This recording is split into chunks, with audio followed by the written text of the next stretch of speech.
Meu nome é Ivan, sou professor de Física e vou gravar esse vídeo aí para explicar para vocês, da melhor forma que eu conseguir, o conceito de energia, certo? Então, para vocês entenderem bem, eu vou usar um quadro dessa vez, tá, com algumas ideias aí interessantes, né?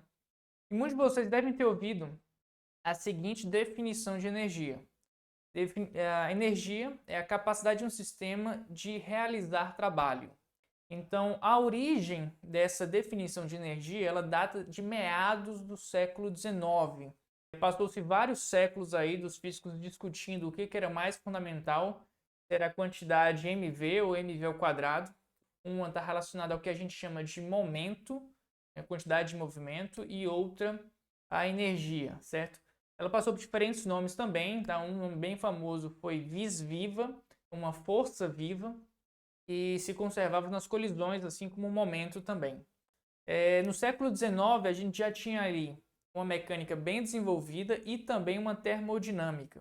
O Rankine e o Lord Kelvin, certo? O Rankine é esse aqui e o Lord Kelvin é esse outro senhor. Eles foram os primeiros que usaram esses conceitos aí de energia, tanto para a energia cinética, o Lord Kelvin, e para a energia potencial, né? E essa definição explícita aí de energia enquanto uma capacidade de um sistema. Então eu vou tentar fazer com que vocês entendam essa frase, porque o que acontece é que muita gente decora, tá? Decorar é importante, bacana, mas você precisa meditar, matutar, ficar aí digerindo o que você decora. Então a gente vai tentar expandir o entendimento dessa frase. E energia é a capacidade de um sistema de realizar trabalho. Então cada palavra dessa aí é bem rica e por isso que eu gosto bastante dessa definição. Certo? Depois eu vou comentar um pouco sobre outras definições e a discussão que existe em termos de ensino de energia. Tudo bem? Inclusive eu vou citar alguns artigos para vocês poderem ler, tanto artigos mais simpáticos ou em oposição a essa definição. Então vamos olhar essa frase em detalhes. Primeiro ponto que a gente precisa olhar é a definição de energia enquanto capacidade. Esse conceito aí de capacidade de um sistema de fazer alguma coisa é uma ideia bem precisa e que tem raízes lá na filosofia grega antiga, da teoria de Aristóteles, né, no livro Física, que é o que dá à nossa disciplina o nome, que é o estudo da natureza, no livro 3. São vários livros, né? E no terceiro livro, o Aristóteles ele usa a palavra energeia, quando ele começa a discutir que as coisas podem ter realidades tanto em ato quanto em potência. Energeia era o ato e dynamis, né, era a potência. O próprio Rankine ele comenta nos escritos dele que esse conceito de energia cinética e energia potencial rima, né, completamente com a teoria aristotélica da física, né, de 4 séculos antes de Cristo. Para a gente entender um pouco melhor o que é capacidade, então as coisas elas podem ter uma série de potências. Né? Ou seja, o que é uma potência? É algo que alguma coisa pode demonstrar e que ainda não demonstra atualmente. Tudo bem? Por exemplo, uma das minhas potências é de quebrar meu braço. E eu não estou com meu braço quebrado, ele está bem, mas eu posso quebrar meu braço a qualquer hora da minha vida. Ou eu posso passar a minha vida inteira sem quebrar o meu braço. O fato de eu exibir o meu braço quebrado, né, eu realizar ou atualizar essa potência que eu tenho, depende de, normalmente, um outro corpo ou ser atualizar essa potência. Vi um cara forte e partir meu braço. Então, a capacidade de algo é algo que esse sistema aí tem, esse objeto de estudo tem, de poder demonstrar, poder ser atualizado, né, convertido em ato, né, que pode ou não ser verdade. Isso é particularmente importante no conceito de energia potencial, que a gente traduz como sendo uma energia que está armazenada e pode ser convertida em trabalho. Tá? Pode ser convertida em trabalho desde que eu propicie condições para que essa capacidade possa ser atualizada. Então essa primeira palavra já tem um certo grau aí de conceitos aí de filosofia, inclusive, certo? Próximo, né? É a capacidade do sistema. Então o que a gente tira dessa palavra aí do sistema? Então, tem alguns artigos de ensino que você pode enunciar isso sendo sistema, né? Então, você pode enunciar a energia como sendo a capacidade de realizar trabalho. E normalmente dá para você forçar a interpretação e falar que a energia é uma coisa que tem essa capacidade, certo? Mas isso não é o fato. Energia não é uma essência à parte de um sistema. Tudo bem? Então é uma propriedade do sistema, é algo que está ali junto com o sistema. Então, se eu tenho um objeto aqui de estudo, tudo bem? Sei lá, uma porção gasosa com várias partículas aqui dentro, eu consigo extrair ou abstrair matematicamente uma série de quantidades: massa, volume, densidade, temperatura e, por exemplo, energia. Então é uma capacidade do sistema e não uma coisa à parte. Por exemplo, um fluido calorífico ou qualquer coisa desse tipo. Tudo bem? Então essa definição também dá conta disso. Terceiro, é a capacidade do sistema de realizar um trabalho. Nessa definição está subtendido que eu estou realizando um trabalho. Então, está implícito aí um trabalho positivo. E por que isso é importante? Então, imagina que eu tenho, por exemplo, uma colisão elástica entre duas bolinhas aí de massa m, duas partículas aí. Uma colisão elástica, e é um resultado bem conhecido que basicamente nessa condição as partículas trocam de velocidade. Então, que você tinha a massa 2 em repouso, a massa 1 em movimento, elas colidem e a massa 1 fica totalmente parada e a massa 2 adquire um certo movimento com a velocidade v0 igual à primeira massa. Aqui eu tenho as energias iniciais, né, mv ao quadrado e 0, e aqui eu troco, né, então passa 0 e mv ao quadrado. E observe o seguinte, que o trabalho que a massa 1 exerce em 2 é mv ao quadrado sobre 2, ou seja, toda aquela energia cinética, que era energia associada a movimento, ela pode ser transformada em trabalho e convertida em energia cinética da outra partícula. Tá? Então, toda essa capacidade foi atualizada ao encontrar aí com uma segunda massa, ou seja, precisou chegar a uma segunda massa para que essa capacidade fosse atualizada, né? A capacidade latente, né? Potencial fosse exibida. Mas a gente não fala que a massa 2 tem uma capacidade de realizar trabalho, mesmo que ela exerça um trabalho negativo que freie a massa 1. Tudo bem? Então, esse realizar está implícito que a gente está se referindo a essa capacidade aqui que a massa 1 tem de mover a massa 2. Então, isso é que a gente está falando aí com realizar um trabalho. E por fim, e mais polêmico, tudo bem, é essa concepção do trabalho. Como é que você tem que interpretar a realização de um trabalho?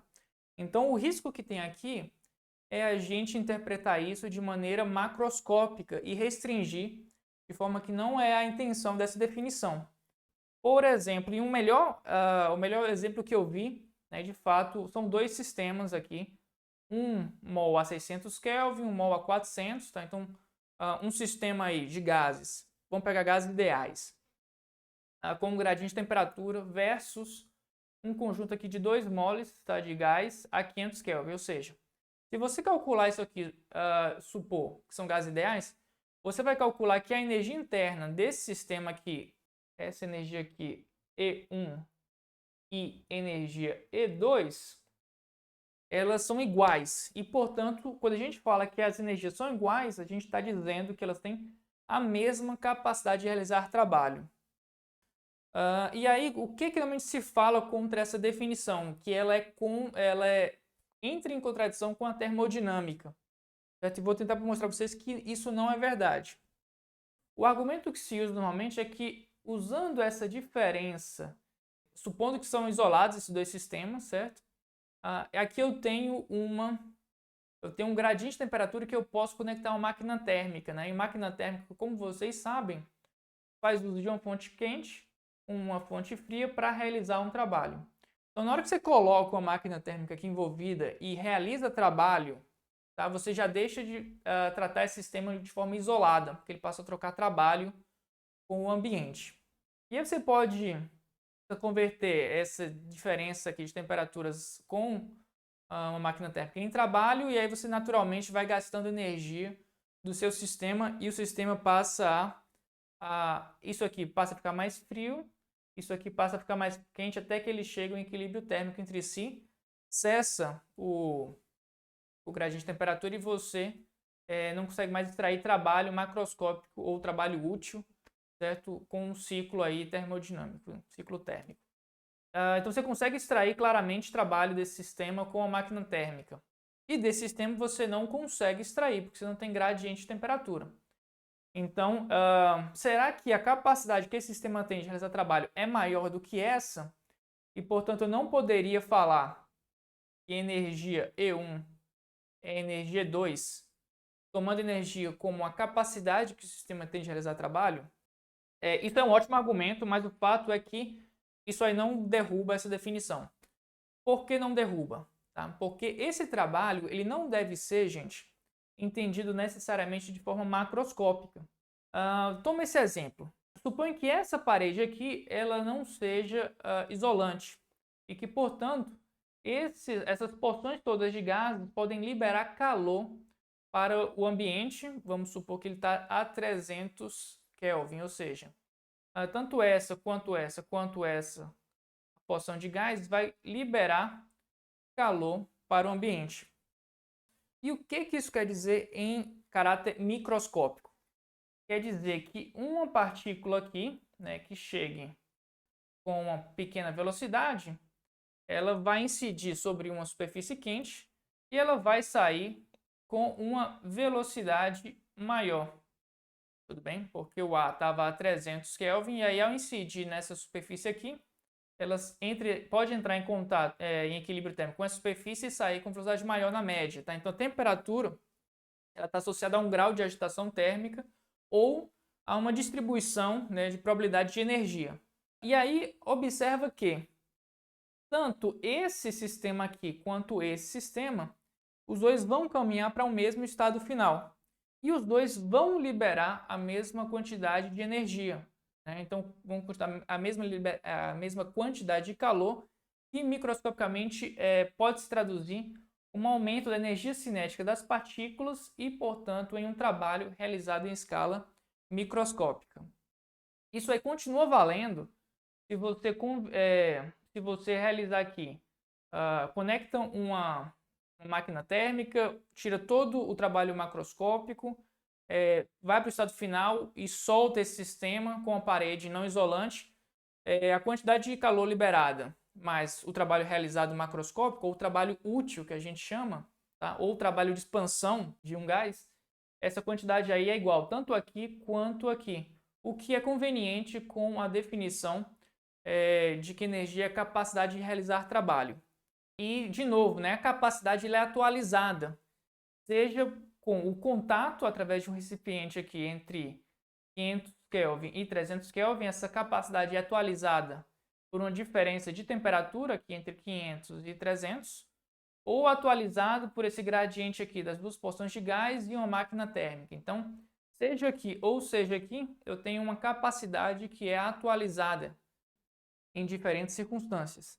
Mas, de fato, seja esse sistema ou seja esse sistema, os dois realizam o trabalho da mesma forma. Sendo que aqui você tem, né, como tem uma entropia menor, você tem a capacidade de, só com esse sistema aqui, uma máquina térmica, de converter trabalho macroscópico. E aqui não. Né? Então, essa definição de energia ela considera tanto o trabalho feito em escala macroscópica quanto microscópica. Então, de forma alguma, ela entra em contradição com a segunda lei da termodinâmica, que inclusive um dos diversos enunciados possíveis, foi enunciado pelo Lord Kelvin. Então, eu acho que pegar a definição de energia e discutir termo a termo, talvez tenha sido útil para muitos de vocês, para tentar entrar um pouco mais fundo nessa ideia do que é energia. Muita gente critica essa definição por ser muito abstrata, mas quando a gente está lidando com conceitos muito fundamentais, isso é uma coisa que ela é difícil de fugir. Então você abstrai de um jeito mais filosófico, tá? Com termos como capacidade. Tá? Então é um conceito que muita gente tem dificuldade de entender. No final isso é um conceito filosófico, né? Que como eu falei, vem do Aristóteles, da teoria de potência e ato, ou você vai entrar para um caminho um pouco mais matemático e operacional. Então, essa definição que eu dei, que é do Rankine, não é a única definição.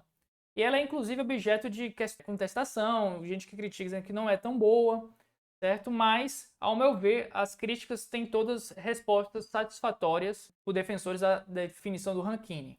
Eu coloquei aqui embaixo algumas referências bibliográficas, tá? Artigos e uma palestra muito interessante sobre a história do conceito de energia ao longo dos séculos, desde o Aristóteles até o Rankine. Tudo bem? Eu coloquei inclusive artigos que defendem a definição do Rankine e artigos que criticam, que vocês podem ler e escolher o que mais interessa vocês, o que vocês acham que faz mais sentido.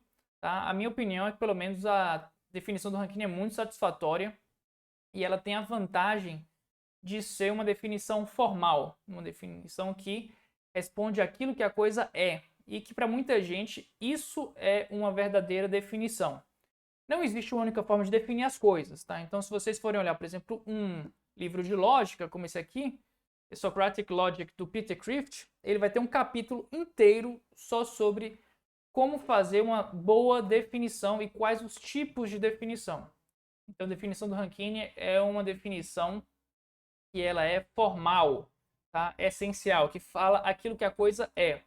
Mas você pode elaborar uma outra definição a partir das propriedades da energia. A energia é aquilo que se conserva, que se transforma, que pode ser convertido em trabalho, tá? Eventualmente, a relação com o trabalho sempre vai ter que acontecer. Então, a energia está muito intimamente ligada com o trabalho. Inclusive, livros que não usam a definição do Rankine, por exemplo, como o Alonso Finn, que usa basicamente definições matemáticas e usa a energia como um artifício para descrever sistemas e movimentos, ele vai ter que definir energia a partir do trabalho. Tudo bem? Então você vai precisar de ter o trabalho para definir energia, tanto energia cinética quanto energia potencial. Mas muitas coleções, como eu falei, usam essa definição do Rankine. Um exemplo é a coleção do Moisés Nussensweig, que é muito boa, a minha favorita. Inclusive, o volume 2 tem uma discussão interessante sobre a evolução do conceito de energia. E como eu falei, muita gente muito boa não gosta da definição do Rankine. E tá tudo bem, tá? Não vou discutir isso com ninguém, não vou levar isso a ferro e fogo com ninguém. Tá? Então, se vocês forem pegar, por exemplo, o capítulo 4 aqui do Lições de Física, ele vai ter discussões belíssimas sobre energia e conservação de energia e tudo mais. Mas vocês vão ter também ele falando que não se sabe o que é energia. Tá? Então, o que é energia e o que não é energia. Certo? Então, é algo complicado de se fazer. Então, normalmente você faz uma coisa meio por propriedades ou nominal, relacionando isso com outros conceitos. Para tentar fazer essa tarefa de definir, e definir quer dizer colocar fronteiras, né, circular, certo? E para começar a trabalhar isso nas tuas teorias científicas. Tá? Então, leiam os artigos que eu coloquei aqui embaixo, em particular tem um de 2017, de um francês, né, o Barthold, e ele compara essas duas estratégias de ensino. Ele vai discutindo qual delas é mais interessante ou não e como fazer um currículo completo, né, desde os anos primários até os anos mais posteriores de ensino científico. Também então vai discutindo isso de forma muito interessante. O artigo do Warren ele vai refutar certas críticas sobre a definição de energia, em particular duas que surgiram logo um ano antes, né? Esse artigo do Warren é de 82 e dois artigos criticando a definição do Rankine foram de 81. E ele rebate aí certas críticas. E também outro artigo de crítica também de 70 e pouco, do Lerman. Tá, então é isso, eu vou ficando por aqui. Se você gostou desse vídeo, curte aqui embaixo, se inscreve no canal. E se você for professor, acho que vale muito a pena ler esses artigos para entrar nessa discussão aí. Em particular, eu sou partidário da ideia que você pode definir de diferentes formas e fica tudo consistente. Não faz mal, não está errado, né? Mas que eu gosto bastante da definição do Rankine por ser uma definição formal e que as críticas que faz a definição podem todas ser respondidas de formas bem satisfatórias ao meu ver. Tudo bem? Então é isso aí, muito obrigado e até mais.